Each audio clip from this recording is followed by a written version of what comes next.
My husband swore his 72-acre farm was off limits to me, said the barns were insurance and hay and nothing I needed to see. But the day he died, a lawyer set the cool metal keys in my palm. I meant to sell it the way you unclutter a life after a funeral. Clean, quick, forgetful. But curiosity drove me down the gravel lane, and when I opened the farmhouse door, the air left my chest like a blown fuse. You're watching Revenge Files. Subscribe for a new twist daily. Because inside was a safe the size of a dorm fridge wedged under the stairs, a wall calendar frozen on March, and a county auction notice taped to the fridge with a magnet shaped like a rooster. Sheriff sale in 10 days. The name on the notice wasn't my husband's. It was mine. I stood there with my hand still on the doorknob and counted the steps between ruin and relief. 10 days meant 9 after I slept, if I slept. The notice was on Polk County letterhead, bold type, the parcel number matching the printed deed I'd never touched. The envelope on the farmhouse table had my name scrawled in my husband's careful block letters, for Nora, and inside was a key tag that said, basement, safe. One problem, the safe wasn't in the basement. It was right in front of me, scratched and gray, the brand name half sanded off like someone had tried to keep it from being recognized. A taped note on the dial read, February 18, 2024, the date he died. I tried the dial anyway, because grief makes you superstitious. 32 left, 48 right, 19 left. It thunked open as if it had been waiting for my hands. Inside were 3 stacks, a ledger, a metal recipe tin full of folded receipts, and a manila folder stamped deeds. The ledger opened to columns written in my husband's square engineer's print. Diesel, feed, a line that simply said retainer. $8,200. I whispered, for what? To the empty air, which smelled like dust and mice. Except the manila folder answered. A quitclaim deed dated April 6 recorded the next day at 10:21 a.m., purportedly signed by me, transferring the farm to an LLC called Red Creek AG. The signature was a slanting, lopsided version of my name I'd never scratched in my worst hurry. A notary stamp pressed into the bottom corner carried a commission expiration date from last summer. I'd never stepped in this house, and apparently I had signed away the land inside it. I took photos of everything, page by page, then opened the recipe tin. Under receipts for baling twine and hydraulic fluid sat one out-of-place sheet, a printed email between my husband and a man named Tyler Cates, the farm's foreman. Tyler had written, once it's in Red Creek, Marla will handle the bank, keep Nora out of it. My husband's reply was a single line, keys go to her when I go. Marla was his sister. Until then, I thought grief was the thing gnawing at my insides. It was anger. It was restraint snapping, one small thread at a time. I drove back to Des Moines with the ledger in my passenger seat and the farm keys in my pocket as if weight alone could keep them from disappearing. That night I set up a folding table in my apartment living room and built an island of documents. The auction notice in the center, the deed and ledger on the edges, my laptop open to the county recorder's portal. Polk County's system isn't fancy, but the search bar is forgiving. I typed my name. I typed my husband's. I typed Red Creek AG. Documents bloomed like ugly flowers. The chain of title for the farm showed a warranty deed recorded March 12, 2022, taking it from his name alone to both of us, joint tenants with rights of survivorship. There was no mortgage. There was, however, a UCC-1 filing securing a $320,000 equipment loan against all farm equipment located at 4217 Red Creek Road, filed by Prairie Trust Bank, and signed by Nora C. Hale. My middle initial is L. The notary on that one had the same commission number as the quitclaim, and the stamp's expiration date was the same, months in the past. My stomach turned cold. Someone was using me as a ghost to pry this place loose. But then I found the retainer, the ledger line with retainer. $8,200 matched a digital invoice in the email account my husband had left open on the farmhouse desktop, the password tucked in the envelope under for Nora. It was to Hawthorne and Delaney, an old wood law firm in downtown Des Moines, with a subject line that made me sit down. Postnuptial agreement draft. Farm as separate property to wife upon death. The date, January 5, 2024. 2 weeks before he died. I didn't sleep. I highlighted, I printed. I wrote a list with numbers that felt like anchors. 10 days. 8,200 retainer. $320,000 UCC. 32 minutes until the recorder's office opened. At 8:29 a.m., I was at the Polk County recorder counter, the kind of fluorescent lit counter with a jar of new pens and a woman named Denise who has a voice that could hush a classroom. I need certified copies of these, I said, sliding my printouts. And a copy of the notary's commission records. If that's something you can provide. We can do the certified copies, she said. For the notary, you'll need the Secretary of State. She pointed to a laminated sheet that listed fees in polite fonts. Certified copies are $2 per page, $6 certification fee. I paid in cash because it felt faster. Then I took my stack across the hall to the civil clerk and filed a quiet title action and a request for a temporary injunction to halt the sheriff's sale.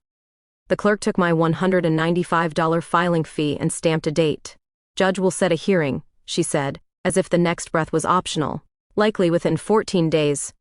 10 days, I said, tapping the auction notice.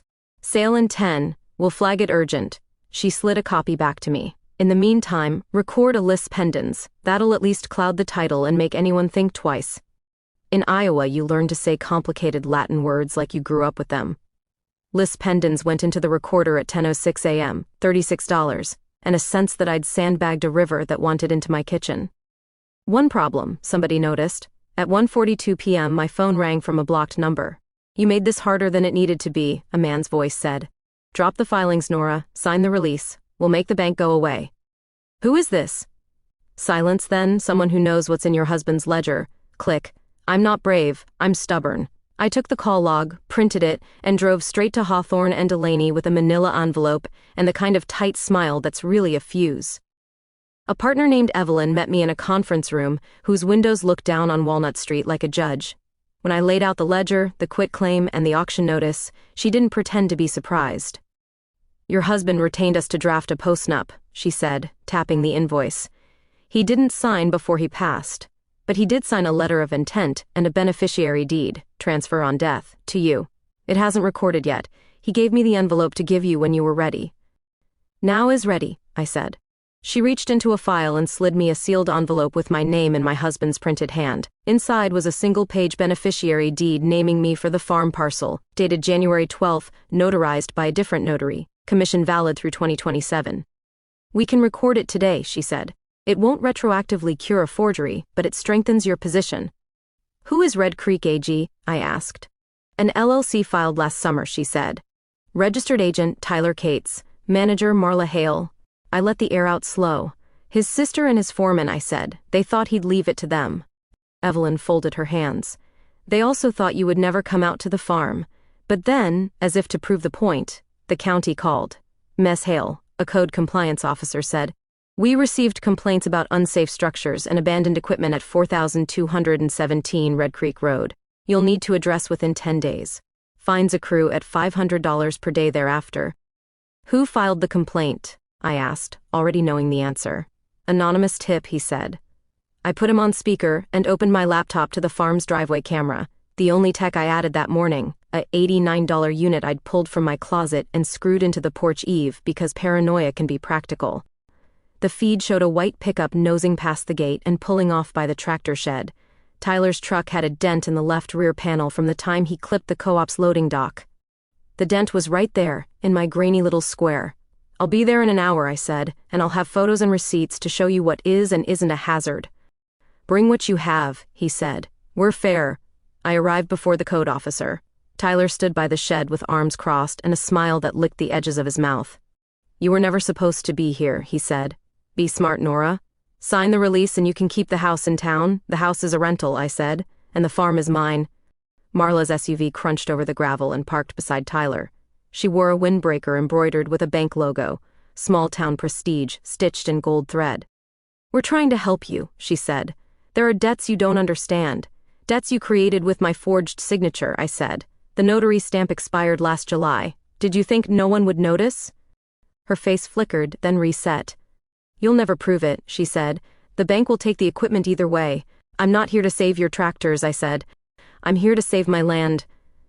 The code officer, whose name badge read Ortiz, walked the property with us. He measured distances with a wheel, took photos, and pointed at a lean-to whose roof sagged like an old man's shoulders.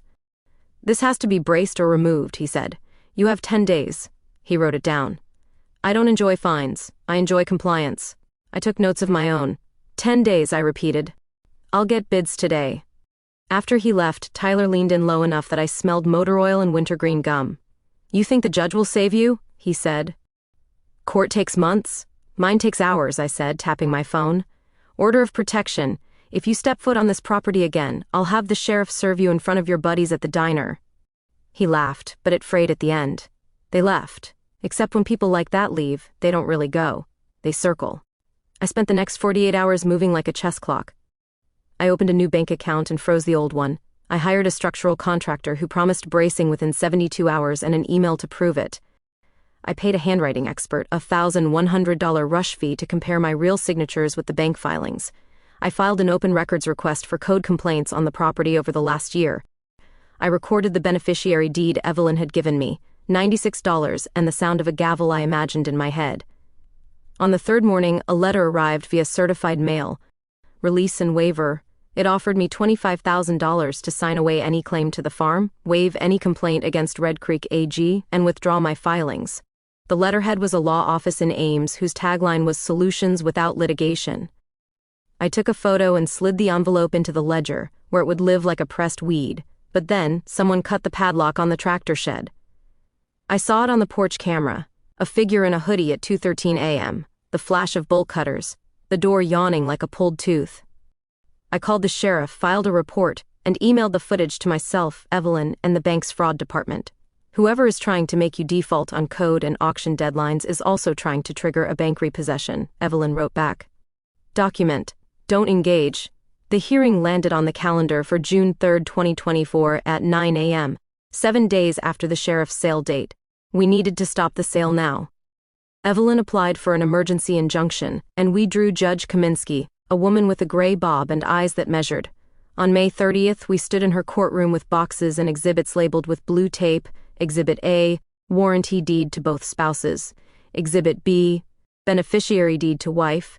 Exhibit C, quitclaim with expired notary. Exhibit D, UCC1 with mismatched middle initial. Exhibit E, handwriting expert's preliminary letter. Exhibit F, code complaint records showing a cluster of anonymous tips originating from the same phone number, the one Tyler had used to text the farmhands. The bank's lawyer argued that the sale couldn't be enjoined because the debt was valid. Evelyn didn't raise her voice. We don't ask the court today to resolve the entire web, she said. We ask for a narrow, temporary pause to prevent irreparable harm. A forced sale of land pending determination of who owns it and whether the debt was manufactured by fraud. Judge Kaminsky took off her glasses. Miss Hale, she said, why did your husband forbid you from visiting the farm? Because he thought he could protect me by keeping me ignorant, I said. My voice shook, then leveled. He was wrong. The judge looked at the exhibits for a long time, then at the bank's lawyer. And why did your client accept a filing with an expired notary commission and a mismatched initial? She asked. He swallowed. We'll need to look into that, Your Honor. The judge set down her pen. The sale is enjoined, she said. Temporary injunction granted. This court will hear the quiet title action on June 3.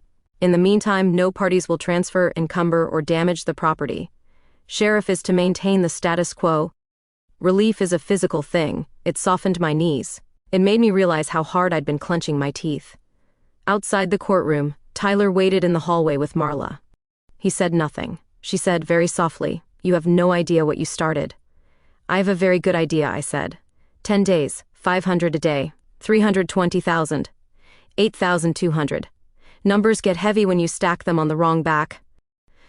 The mid-roll surge came that afternoon in the form of an email from the bank's fraud unit. Preliminary review indicates irregularities, it read. Attached was a scanned notary logbook the bank had subpoenaed when my footage and complaint landed. The notary whose stamp appeared on my forged documents had logged no entries for the days my signature allegedly danced across the page. 2 months later, her stamp had been reported missing. But then, the code officer called again. "Ms. Hale, I'm getting pressure to accelerate fines," he said. "You missed a brace on the lean-to." "I didn't," I said, forwarding him the contractor's before and after photos and the invoice. "It's up, it's permitted. It's safe." A pause. "I see it," he said. "Sorry." Anonymous tip again. "How anonymous?" I asked. "Because I filed an open records request. The phone number on 2 of those tips matches the one in a text thread with my husband's foreman." Officer Ortiz exhaled slowly. "I don't play that game," he said. "I'll note compliance. No fines as long as you keep doing what you said you'd do," he added, almost fatherly. Document everything. That includes who's calling me. I did. I built a binder with tabs and clean edges, the way my husband built shelves in the garage, level, precise, proud. I added printouts of Red Creek's articles of organization from the Secretary of State, Marla as manager, Tyler as registered agent. I added emails showing that 2 weeks after my husband's funeral, Marla had opened a separate farm account and moved $41,300 in operating reserves. The memo line on one transfer read, Consulting. The receiving account belonged to Tyler's girlfriend. On June 3rd, the quiet title hearing felt less like a show and more like a reckoning. Evelyn called me first. I told the judge about the calendar frozen on March, the safe, the ledger, the taped auction notice with my name.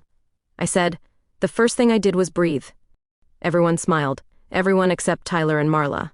Evelyn called the handwriting expert, who testified that the Nora C. Hale on the UCC-1 and quitclaim was a forgery, slant, stroke order, pressure profile inconsistent with my known exemplars. She called Officer Ortiz, who explained how code complaints can be weaponized and how the property was, in fact, in compliance as of his last visit. She introduced the beneficiary deed, properly notarized, recorded before the hearing. The intent of the decedent, while not controlling, is a factor, the judge observed, glancing at the deed. Evelyn nodded. Then came the cross. The bank's lawyer tried to paint me as opportunistic. You didn't care about the farm until you learned it could make you money, he said. I cared enough to brace a lean-to and stop a sheriff's sale, I said. I cared enough to fix what they broke. Marla's lawyer tried another route. Isn't it true your husband kept you away because you were a city wife who didn't like mud? Isn't it true you filed an LLC to take the farm the moment his chemo started failing? I said, and the room went very quiet. In the end, the judge did what judges sometimes do when the facts line up like fence posts. She spoke slowly. For the record, the court finds the quitclaim deed void for forgery and the UCC-1 filing suspect pending further fraud investigation, she said. Title to the property at 4217 Red Creek Road is quieted in favor of petitioner, Nora L. Hale, pursuant to the recorded warranty deed of March 12, 2022, and corroborated by the beneficiary deed executed January 12, 2024. Respondents are enjoined from entering the property. The sheriff shall assist in enforcement as necessary. The court further refers the matter to the county attorney for review of potential criminal violations. Orders feel like weather changing. The air shifts. People look down at their shoes. Marla stared at the table like it could reverse time. Tyler clenched his jaw and looked at the ceiling, counting squares a man might someday count in an orange jumpsuit. Consequences followed like they always do when paper is heavier than a threat. The county attorney filed charges, uttering a forged instrument, tampering with records. Prairie Trust Bank withdrew the UCC-1 filing without prejudice, a phrase that sounds polite and feels like a retreat. The bank also wrote me a letter that said, "We regret any distress caused," which I kept only because someday I'll need kindling. The court ordered restitution for my costs, $183,700 in legal fees, structural repairs, expert analysis, and lost time on a farm that should have been quiet. The Code Board dismissed the complaints as unsubstantiated and noted the coordinated nature of filings by related parties. I could have kept the farm then, resentful but functional, chasing harvest and learning to love early mornings. Instead, I did what I planned before curiosity drove me down the lane. I sold the land in August to a neighbor who wanted to expand responsibly, a family that uses their kids' names on their LLC instead of strangers. The sale price was $1.21 million. The wire transfer hit my account at 2:14 p.m. on a Thursday. I paid off the last invoice, funded a small scholarship at the community college for students in ag law, and moved to a little craftsman on a tree-lined street where the only thing I grow is basil. But then, as I boxed up the last of my husband's things, I found one more envelope tucked under his winter coats. It was a photo of us in front of the courthouse where we'd married, and on the back he'd written, "If you're holding this, I was wrong to think locks were love. I'm sorry, Nora. Let the land be yours." He had underlined yours twice. I kept the safe from the farmhouse, the scratched gray box that once rattled with fear. It sits in my new bedroom closet, empty except for the calendar page I took from that kitchen.